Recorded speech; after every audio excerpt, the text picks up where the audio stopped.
Di tengah hiruk-pikuk kehidupan sehari-hari, kesehatan mental sering terlupakan. Padahal, menurut Organisasi Kesehatan Dunia atau WHO, 1 dari 4 orang dewasa mengalami gangguan mental setidaknya sekali seumur hidup.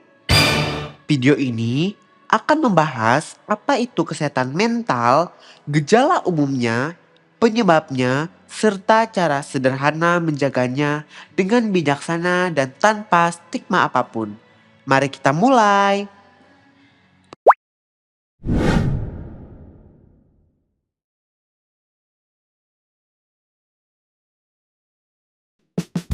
Pertama, apa sih kesehatan mental? Jadi, kesehatan mental adalah kesejahteraan emosional, psikologis, dan sosial yang memungkinkan kita berpikir jernih, mengelola stres dengan baik, serta menjalin hubungan yang sehat dengan orang lain. Bukan berarti kita harus selalu bahagia setiap saat, tapi kita mampu menghadapi tantangan hidup dan bangkit kembali. Bayangkan seperti baterai ponsel. Kalau sehat, kita bisa beraktivitas penuh energi. Kalau lemah, segalanya terasa berat. Atau seperti balon emosi yang elastis, bisa mengembang saat senang, menyusut saat sedih, tapi tetap utuh. Kesehatan mental adalah hak setiap orang, termasuk kamu. Sekarang, mari kenali gejala umumnya agar kita bisa bertindak sedini mungkin. Yang pertama ada depresi. Perasaan sedih atau hampa yang berkepanjangan lebih dari 2 minggu, bisa hilang nafsu makan, sulit tidur atau justru tidur berlebih. Energi hilang seperti baterai yang mati total. Kedua ada kecemasan atau anxiety. Gelisah yang berlebih, jantung berdegup kencang, keringat dingin atau khawatir tanpa alasan jelas. Tubuh seperti selalu dalam mode siaga perang. Yang ketiga ada burnout. Kelelahan ekstrim dari kerja atau belajar yang berlebih. Semua terasa overwhelming dan motivasi lenyap. Ingat, gejala ini adalah sinyal dari tubuh dan pikiran yang butuh perhatian, bukan tanda kelemahan diri. Jika ringan, kelola sendiri. Jika berat, cari bantuan. Lalu apa penyebabnya? Ada banyak faktor penyebab kesehatan mental terganggu. Contohnya, stres kerja atau sekolah menyumbang hingga 40% kasus. Trauma masa lalu seperti kehilangan orang tercinta juga berperan besar. Adapun faktor lainnya ada genetik, kurang tidur kronis, pola makan buruk, atau isolasi sosial. Bahkan pada pandemi COVID-19 meningkatkan kasus global hingga 25% menurut WHO. Bayangkan seperti pohon, akarnya adalah penyebab, contohnya genetik atau trauma, batangnya adalah faktor harian atau stres, dan daunnya adalah gejala yang muncul. Siapapun bisa beresiko, tapi pengetahuan ini memberi kita kekuatan untuk mencegah. Kita sering dengar keluhan, konseling itu mahal, psikolog itu cuma buat orang kaya, atau akses kesehatan mental di Indonesia itu susah. Nah, tapi gimana kalau akses itu dibuka lebar? Dan gimana kalau ribuan sesi disediakan secara gratis oleh para profesional?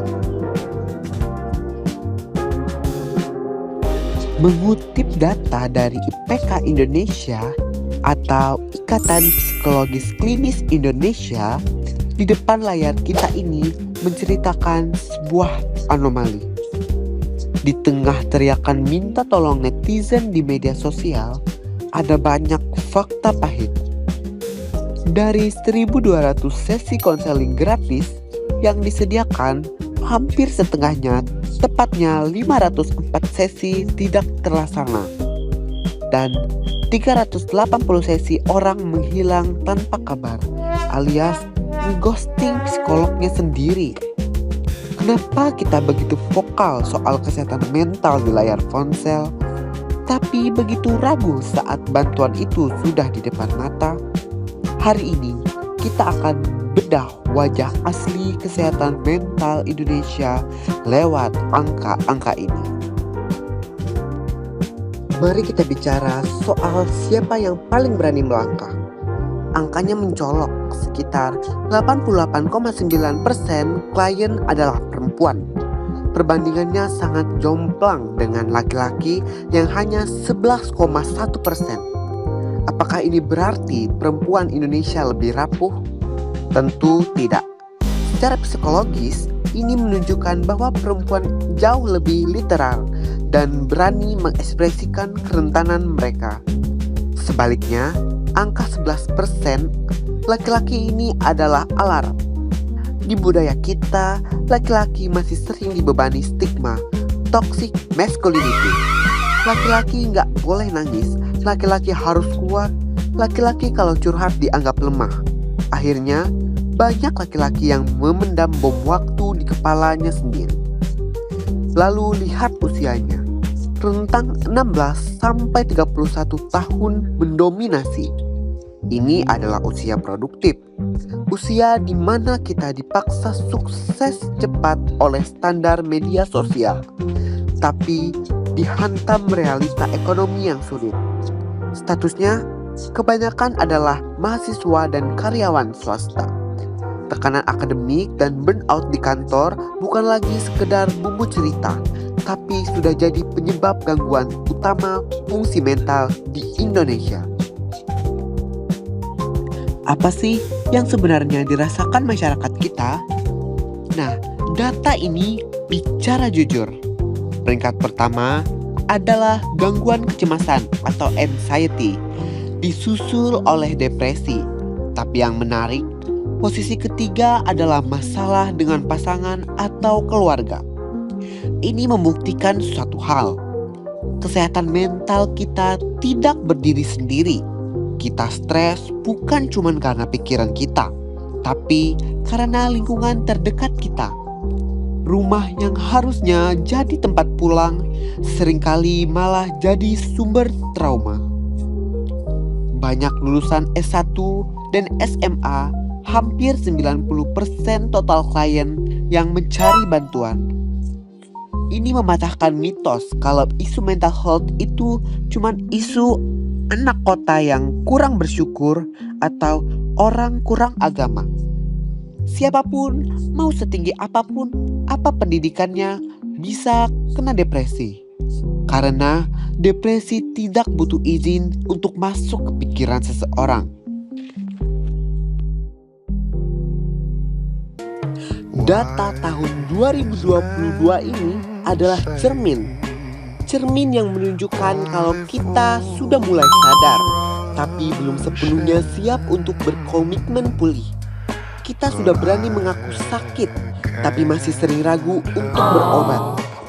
Kesehatan mental adalah perjalanan panjang, bukan cuma satu sesi Zoom 45 menit. Jika Anda merasa berada di satu barisan data tadi, entah itu mahasiswa yang cemas atau karyawan yang depresi, ketahuilah bahwa bantuan itu ada. Dan saat bantuan itu datang, jangan lari. Hadirlah untuk dirimu sendiri.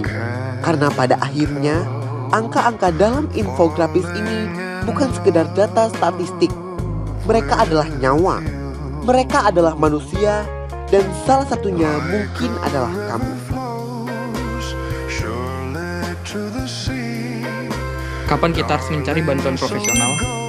Jika gejala berlangsung lebih dari 2 minggu, mengganggu pikiran, mengganggu tidur atau kerja, atau muncul pikiran untuk menyakiti diri, jangan ditunda. Di Indonesia, hubungi hotline kesehatan jiwa Kemenkes di 119 ekstensi 8, gratis 24 jam, ataupun konsultasi psikolog via aplikasi seperti di Halodoc, Relief, atau kunjungi puskesmas maupun puskesmas jiwa terdekat. Ada juga layanan seperti Into the Light untuk mencegah bunuh diri. Di dunia ini tidak ada yang sendirian dalam perjuangan ini. Mencari bantuan adalah langkah pemberani, bukan langkah pengecut atau langkah kekalahan. Jadi kesimpulannya, Kesehatan mental seperti taman yang perlu dirawat secara rutin. Siram dengan self-care, potong rumput stres, dan biarkan bunga-bunga kebaikan bertumbuh.